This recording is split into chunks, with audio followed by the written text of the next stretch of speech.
Hello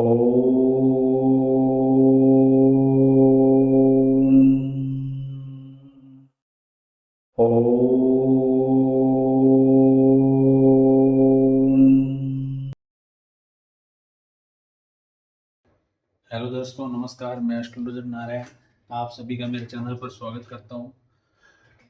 दोस्तों, सीखने की इसी कड़ी में प्रीवियस वीडियो में बात किया था मिथुन लग्न की कुंडली में बुध देव की प्लेसमेंट का, जो फर्स्ट से लेके 6th हाउस तक देखा था, किस घर में कैसा रिजल्ट देते हैं। जो नॉर्मली 4 घरों में अच्छा रिजल्ट दे रहे थे और 2 घरों में नॉर्मली ज़्यादा अच्छा रिजल्ट नहीं दे रहे हैं। तो ये दर्शकों बात किया था 6th हाउस तक। सीखने की इसी कड़ी में आज आगे बढ़ते हैं, बात करते हैं 7th हाउस की। यदि 7वें घर में बुध देव बैठते हैं तो कैसा रिजल्ट देंगे, उनके बारे में डिटेल में बात करते हैं। धीरे धीरे 12th हाउस तक बात करेंगे और फिर देखेंगे कौन से घर में कितना अच्छा रिजल्ट मिल रहा है और कौन से घर में नहीं मिल रहा है। तो दर्शकों, 7वें भाव में 7वें भाव 7वें भाव में यदि बुध देव बैठे हैं तो कैसा रिजल्ट मिलेगा। ये है 7वां हाउस, यहाँ पे बैठे हैं बुध देव। 7वें घर में 9 नंबर राशि के साथ में बुध देव बैठे हैं, तो 9 नंबर राशि का इनका उच्च और नीच का कोई रिलेशन नहीं है। तो इनकी बात बाकी तरीके से देखते हैं तो ये लग्नेर से अति योग कारक भी है, ऊपर से केंद्र के घर में आके बैठे हैं, तो यहाँ पे बहुत ही अच्छा रिजल्ट देंगे, कभी भी बुरा रिजल्ट नहीं देंगे, बहुत अच्छा रिजल्ट। कौन से घर में? 7वें घर में। प्लस जो रिजल्ट होगा वो एक 7वें घर के अकॉर्डिंग होगा, ऊपर से इनकी जो 7वीं दृष्टि है उसके हिसाब से 7वें और पहले भाव के अनुसार रिजल्ट मिलेगा। ठीक है दर्शकों, हम रिजल्ट की बात करें तो 7वें घर में पतिपत्नी का घर, डेली वेजेज का घर, पार्टनरशिप का घर, इस संबंधी सारे के सारे पॉजिटिव रिजल्ट्स मिलेंगे। और फर्स्ट हाउस के अकॉर्डिंग देखें तो फर्स्ट हाउस में जातक की पर्सनैलिटी बुध देव के अकॉर्डिंग होगी, बुद्धिमान होगा और बुध देव के सारे गुण एडॉप्ट कर लेगा जातक, उसके अकॉर्डिंग ही बुध देव जातक की पर्सनैलिटी होगी फर्स्ट हाउस के अनुसार। और 7वें घर के अनुसार देखें तो 7वें घर के अनुसार सारे के सारे इनको पॉजिटिव रिजल्ट मिलेंगे। ठीक है दर्शकों, नेक्स्ट आगे बात करते हैं 8th हाउस, 8वां हाउस। 8वां हाउस सुनते ही आपको पता लग गया होगा कैसा घर है। 8वें भाव में 8वां भाव नॉर्मली क्या है? तृतीय स्थान है। और इसमें कौन सी राशि है? 10 नंबर राशि है।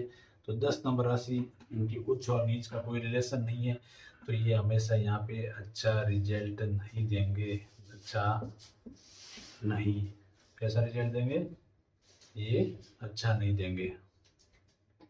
और यहाँ पे यदि 8वें घर में बुध देव बैठते हैं तो यहाँ पे अच्छा रिजल्ट नहीं देंगे। प्लस रिजल्ट जो इनका रहेगा वो एक तो 8th घर के अनुसार रहेगा, और ऊपर से इनकी 7वीं दृष्टि की बात करें तो 8वें और दूसरे भाव के अनुसार ये देंगे रिजल्ट। 8वें भाव की बात करें कैसे रिजल्ट देते हैं तो यहाँ पे मृत्यु तुल्य कष्ट के बराबर कष्ट देते हैं। प्लस इनका ससुराल का पक्ष, house of secret knowledge, research का घर है। हाँ, इसके साथ में आपको कुंडली देखना बहुत ज़रूरी है, क्योंकि डिग्री देखना बहुत ज़रूरी है, क्योंकि ये जो रिजल्ट देते हैं वो हमेशा डिग्री के अकॉर्डिंग रिजल्ट देते हैं। जितनी इनमें कैपेसिटी होती है, बलाबल होता है, तो उसके अकॉर्डिंग ही रिजल्ट देते हैं। जितनी उसमें डिग्री होगी, जितना बलाबल होगा, जितनी कैपेबिलिटी होगी, उतना ही ये अपनी दशा और अंतर दशा में रिजल्ट देंगे। तो ये है दर्शकों 8वें भाव में इनका रिजल्ट। आगे बढ़ते हैं,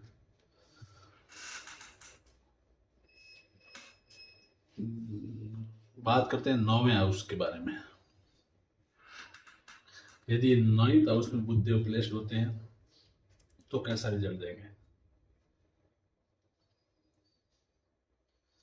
9वें भाव 9वें भाव में बुध देव प्लेस्ड है इस घर में, भाग्य के घर में, तो ये 11 नंबर राशि के साथ में प्लेस्ड होते हैं। तो 11 नंबर राशि ना इनकी उच्च और नीच का तालमेल है इसमें। प्लस केंद्र के घर के मालिक है और केंद्र के घर में आके बैठ गए हैं, तो रिजल्ट बहुत ही अच्छा देंगे। यहाँ पे रिजल्ट कैसा रहेगा? रिजल्ट अच्छा अच्छा रिजल्ट देंगे यहाँ पे। हाँ, और रिजल्ट इनका किसके अकॉर्डिंग रहेगा? रिजल्ट रहेगा हमेशा एक 9वें भाव के अकॉर्डिंग, और ऊपर से इनकी जो 7वीं दृष्टि है ये वाली, तो इनकी ये तीसरे और 9वें भाव के अनुसार रिजल्ट देंगे।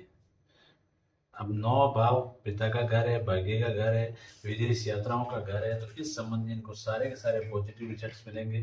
पिता की केयर करने वाला होगा, पिता से सपोर्ट मिलेगा और पिता का ध्यान रखने वाला होगा, भाग्यवान होगा जातक, क्योंकि लग्नेश खुद उठ के कौन से घर में बैठ गए, भाग्य के घर में बैठ गए। तो यहाँ पे 9वें घर से संबंधित सारे के सारे पॉजिटिव रिजल्ट मिलेंगे, बहुत अच्छे रिजल्ट मिलेंगे। और उसके बाद यदि इनकी दृष्टि की बात करें तो दृष्टि पड़ रही है तीसरे घर पे, तो तीसरा घर भी मेहनत का घर है, छोटे भाई बहनों का घर है, तो इस घर से संबंधित भी इनको बहुत अच्छे रिजल्ट मिलेंगे, पॉजिटिव रिजल्ट्स मिलेंगे। मेहनत जब तक करेगा तो उसको रिजल्ट भी मिलेगा। ठीक है दर्शकों, ये था 9वें भाव के अकॉर्डिंग रिजल्ट। इसमें मैं आपको एक बात बताता हूँ, मैं इसको साफ करता हूँ, आप भी मेरे साथ में प्लीज़ नोट करते रहिए एक एक चीज़ को। ठीक है, एक मैं आपको बात बताता हूँ, यदि आप किसी की कुंडली का एनालिसिस करते हैं तो आपको सबसे पहले क्या देखना होता है उसमें। देखो, मैंने बहुत सारी चीज़ें बताई आपको, ग्रह बताए हैं, ग्रहों की प्लेसमेंट के अकॉर्डिंग उनका रिजल्ट बताया, अच्छा बुरा, उनकी डिग्री के बारे में बात किया है, उनकी दृष्टियाँ, मारा कारक, बहुत सारी बेसिक जानकारी के बारे में बात किया है। लेकिन आपको यदि कुंडली एनालिसिस करते टाइम क्या बेसिक जानकारी है मैं आपको बताता हूँ, बिल्कुल सिंपल सी बात बताता हूँ आपको कैसे देखनी है किसी कुंडली देखते हैं तो आप। ठीक है दोस्तों, आपको सर्वप्रथम क्या करना है, सीधा सीधा जैसे किसी की मान लो कुंडली निकाल दिया आपने, ठीक है, तो आप सबसे पहले एक चीज ये देखिए कि प्रेजेंट प्रेजेंट टाइम में कौन से ग्रह की दशा है और कौन से ग्रह की अंतर्दशा है। ये देखिए आप जिस टाइम में चल रहा है उस टाइम में कौन से ग्रह की अंतर्दशा चल रही है, कौन से ग्रह की दशा चल रही है, सबसे पहले आपको ये एनालिसिस करना है।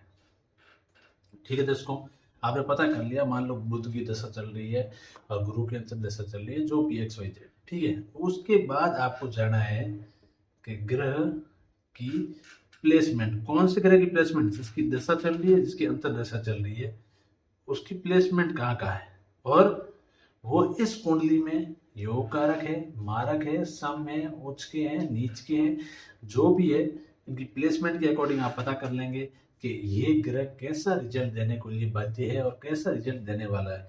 तो फर्स्ट टाइम आपने दशांत दशा, सेकंड टाइम में आपने इनका ग्रह का रिजल्ट पता कर लिया, ग्रह कैसा है तो कैसा रिजल्ट देगा। थर्ड एंड लास्ट, आपको ग्रहों की डिग्री देखनी बहुत ज़रूरी है। जितनी डिग्री होगी, आपने रिजल्ट मान लो अच्छा निकाल दिया है कि अच्छा रिजल्ट देगा, दशांतर दशा देख लिए और डिग्री आ गई 0 अस्त नील आ गई, तो इसका कोई फायदा नहीं है, अच्छा रिजल्ट कभी भी नहीं देगा। तो आपको 3 चीज़ें बहुत ज़रूरी है। यदि आप ज़्यादा डिटेल में नहीं भी जा पाते हो अभी तक, आप एक नंबर ये बात ध्यान रखिए, कौन से ग्रह की दशा और अंतर्दशा है जो कुंडली में आपको पता लग जाएगा देखते ही। सेकंड, ग्रह की प्लेसमेंट कहाँ है उस कुंडली में, वो ग्रह कैसा है, मारक है, कारक है, सम है, या कहीं उच्च का है या नीच का है, ये पता करके उस ग्रह का रिजल्ट देख लो, ये ग्रह कैसा रिजल्ट देने के लिए बाध्य हो रहा है, तो आपको वहां तक ग्रह का पता लग गया। तीसरा वेरी इंपॉर्टेंट है, ग्रह की डिग्री, उसी ग्रहों की डिग्री देखिए, डिग्री कितनी है, बलाबल कितना है, तो इतने पे ही आप ये मान के चलो मोटा मोटा आपने एनालिसिस अपनी कुंडली का कर ही लिया है, जो प्रेजेंट टाइम का है उसका तो 100% कर ही लिया है कि मेरा कैसा टाइम चल रहा है और कैसा टाइम नॉर्मली चलेगा इनकी दशा और अंतर्दशा में। तो ये 3 चीज़ों का आप विशेष तौर पे ध्यान रखिए। ठीक है दर्शकों, अब बढ़ते हैं आगे।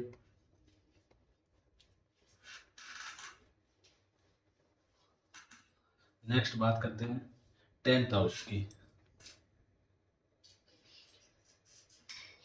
10th हाउस 10वें भाव में, यदि 10वें भाव में बुध देव बैठे हैं तो इनका कहीं 12 नंबर राशि के साथ में कोई रिलेशन है क्या, है, क्या है, यहाँ पे 12 नंबर राशि के साथ में बुध देव नीच के हो जाते हैं, तो ये केंद्र में भी बैठने के बाद में भी यहाँ पे ये कभी भी अच्छा रिजल्ट नहीं देंगे। तो इनका आप लिख सकते हो अच्छा रिजल्ट नहीं, अच्छा रिजल्ट नहीं। क्यों? क्योंकि नीच के, यहाँ पे ये क्या हो गए हैं, नीच के हो गए हैं, नीच राशि के साथ में प्लेस्ड हो गए हैं, अच्छा रिजल्ट नहीं देंगे। ठीक है दर्शकों, यहाँ पे अच्छा रिजल्ट नहीं देंगे, केंद्र के घर में भी प्लेस्ड है तो भी अच्छा रिजल्ट नहीं देंगे। और जो भी इनका रिजल्ट रहेगा वो रहेगा, एक तो 10 नंबर घर के अनुसार, ऊपर से इनकी 7वीं दृष्टि चौथे भाव पे 4वें भाव के अनुसार, 4वें भाव के अनुसार। ठीक है, 10 नंबर के अनुसार देखें तो इनके प्रोफेशन जो भी होगा उसमें प्रॉब्लम्स आएगी, चाहे नौकरी हो, चाहे कामकाज हो, चाहे बिजनेस हो, उसमें 100% प्रॉब्लम आने के योग बनते ही बनते हैं, क्योंकि बुधदेव खुद प्रोफेशन के घर में आके बैठ गए और नीच के हो गए। तो जब भी बुधदेव की दशा और अंतर्दशा चलेगी, आपके प्रोफेशन में प्रॉब्लम आएगी, कामकाज में प्रॉब्लम आएगी, बिजनेस में प्रॉब्लम आएगी। हाँ, इसके बाद इनकी यदि 7वीं दृष्टि की बात करें तो चौथे घर से रिलेटेड सारे के सारे पॉइंट्स में कमी आएगी, सारी सुख सुविधाओं में कमी आएगी, माता के साथ में प्रॉब्लम्स रहेगी, माता से नहीं बनेगी और माता का सपोर्ट कम मिलेगा और माता की केयर करने वाला जातक नहीं होगा। ठीक है दर्शकों, तो इन दोनों घरों से संबंधित आपको नेगेटिव रिजल्ट जरूर मिलेंगे और इनके योग बनता ही है, ऊपर से बुध जो नीच के हैं तो 100% आपको इन घरों से रिलेटेड प्रॉब्लम रहेगी। नेक्स्ट बात करते हैं दर्शकों 11वें भाव की। 11वें भाव में बात करें, यदि बुधदेव 11th हाउस में बैठे हैं तो 11वें भाव में यदि देखा जाए तो 1 नंबर राशि के साथ बैठे हैं। 1 नंबर न तो इनकी उच्च राशि है न इनकी नीच राशि का तालमेल है, तो यहाँ पे भी ये अच्छा रिजल्ट देंगे, अच्छा रिजल्ट। क्यों?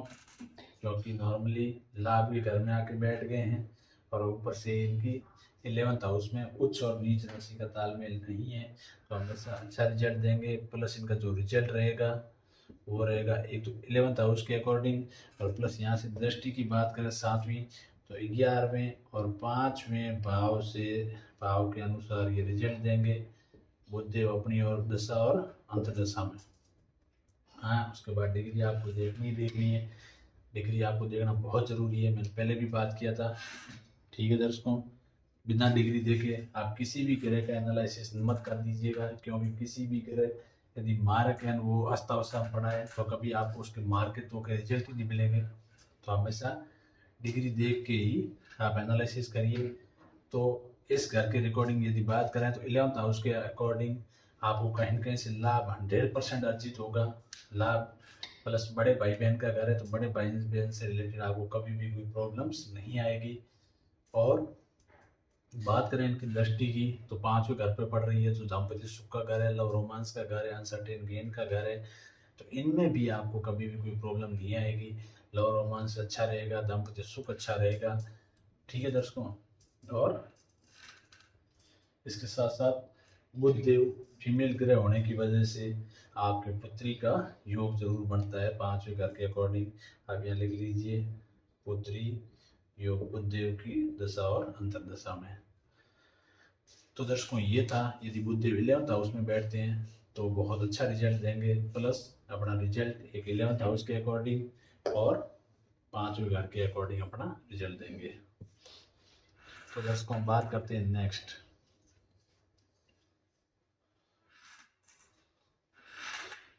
यदि बुधदेव बैठते हैं 12th हाउस में 12 नंबर घर में, तो 12वें भाव में बुधदेव बैठते हैं तो कैसा रिजल्ट मिलेगा। अब देखो 12वां घर क्या है, त्रिक स्थान है। त्रिक स्थान होने की वजह से, क्योंकि 6, 8 और 12 नॉर्मली अच्छे घर नहीं माने जाते हैं, तो ये त्रिक स्थान है, तो यहाँ पे ये अपना रिजल्ट देंगे, वो अच्छा नहीं देंगे, रिजल्ट अच्छा नहीं। ठीक है, क्यों? क्योंकि त्रिक स्थान है, उसकी वजह से कभी भी अपने दशा और अंतर्दशा में अच्छा रिजल्ट नहीं देंगे। प्लस बात करें रिजल्ट के घर के अकॉर्डिंग, रिजल्ट तो एक 12वें घर के अकॉर्डिंग और 7वीं दृष्टि पड़ रही है 6ठे घर पे, तो 12वें और 6वें भाव के अनुसार ये देंगे अपना रिजल्ट। 12वें घर के अकॉर्डिंग बात करें तो नॉर्मली व्यय का भाव है, अस्पताल के खर्चों का भाव है और जेल यात्रा का भाव है, विदेश में सेटलमेंट होने का भाव है। तो इस घर के अकॉर्डिंग यदि देखा जाए तो विदेश में सेटलमेंट होने में इनको हेल्प मिलेगी, लेकिन अस्पताल और व्यय के भाव में कभी भी इनको अच्छा रिजल्ट नहीं मिलेगा और हमेशा इनको कहीं ना कहीं से प्रॉब्लम जरूर मिलेगी। और यदि इनकी दृष्टि की बात करें, 6th हाउस पे दृष्टि पड़ रही है, तो 6th हाउस से रिलेटेड भी सारे के सारे इनको जो भी पॉइंट्स हैं उनके रिलेटेड इनको प्रॉब्लम्स रहेगी। रोग, ऋण, शत्रु, दुर्घटना, लिटिगेशन, मुकदमेबाजी, कोर्टबाजी, तो इनमें इनको हमेशा प्रॉब्लम आएगी। प्लस यदि 6th हाउस के अकॉर्डिंग पॉजिटिव पॉइंट्स की बात करें तो इनमें हाउस ऑफ कंपटीशन से संबंधित बहुत अच्छे रिजल्ट मिलेंगे। हाउस ऑफ कंपटीशन में इनको सक्सेसफुल होने का और सफल होने का योग बनता है और इनको फायदा भी होगा। लेकिन रोग, ऋण, शत्रु, दुर्घटना, कोर्ट केस, मुकदमेबाजी, लिटिगेशन, इनमें इनको प्रॉब्लम्स आएगी बुध देव की दशा और अंतर्दशा में। ठीक है दर्शकों, क्योंकि ये 12वें घर में प्लेस्ड है, 12वां घर तीर्थ स्थान है, नॉर्मली अच्छा घर नहीं है और वहीं से इनकी 7वीं दृष्टि कहाँ पड़ रही है, 6th हाउस पे। तो जब भी बुध देव की दशा और अंतर्दशा चलेगी ये प्रॉब्लम आपको देखने को मिलेगी। ठीक है दर्शकों, अब बात कर लेते हैं, ब्रीफ कर लेते हैं थोड़ा, कौन से घर में अच्छे थे और कौन से घर में अच्छे नहीं थे। अच्छा नहीं, देखो पहले अपन आधा बात करते हैं, 6 तक पहले बात कर चुके थे। फर्स्ट में अच्छे थे, दूसरे में अच्छे थे, ठीक है, और तीसरे में ज़्यादा अच्छे नहीं थे, चौथे में अच्छे थे, 5वें में अच्छे थे और 6 में अच्छे नहीं थे। ठीक है, तो ये 4 घरों में अच्छे थे और 2 घरों में नॉर्मली अच्छे नहीं थे। ये जो इससे प्रीवियस वीडियो में बात किया था उसी की बात कर रहे हैं। ठीक है दर्शकों, इसके आगे बात करें 7वें घर की, तो 7वां घर अच्छे में है, 8वां घर अच्छे में नहीं है, 9वां घर अच्छे में है, 10वां घर अच्छे में नहीं है क्योंकि यहाँ नीच के हो गए थे। ठीक है, 11वां घर अच्छे में और 12वां घर अच्छे में नहीं। तो यहाँ पे क्या है, नॉर्मली 3 घर अच्छे और 3 घर बुरे। तो बुध देव इस लगन कुंडली के लग्नेश और अति योग कारक होने के बाद भी आप देखिए इस 12 घरों की लगन कुंडली में 5 घरों के अंदर ये कभी भी अच्छा रिजल्ट नहीं देते हैं और ये 7 घर में अच्छा रिजल्ट देते हैं।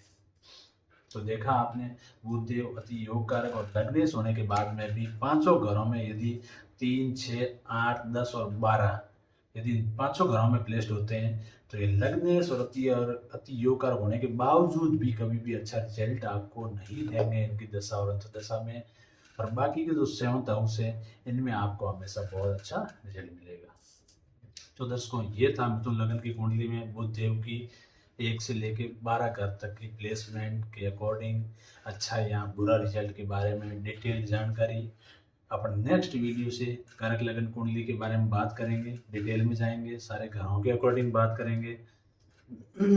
ठीक है दर्शकों, तो आई होप आपको अच्छे से समझ में आया होगा। यदि उसके बाद भी आपको किसी को कोई प्रॉब्लम्स होती है, समझ में आने में प्रॉब्लम्स है, तो आप मेरे को कमेंट सेक्शन में कमेंट जरूर करें, मैं आपको 100% रिप्लाई देने की ट्राई करूँगा। और मेरा जो टेलीग्राम चैनल का जो लिंक है डिस्क्रिप्शन में दे रखा है, आप उसको ज्वाइन अवश्य करें, उसमें आपको नोट्स भी मिल जाएंगे सारे। प्लस यदि आप नए हैं तो मेरे चैनल को सब्सक्राइब जरूर करें, वीडियो को लाइक करें और अपने दोस्तों के साथ में दर्शकों शेयर जरूर करें। तो दर्शकों, मिलेंगे अगली वीडियो में कारक लगन की कुंडली के साथ में। ठीक है दर्शकों, तब तक एंजॉय करिए, मस्त रहिए, मिलेंगे अगले वीडियो में।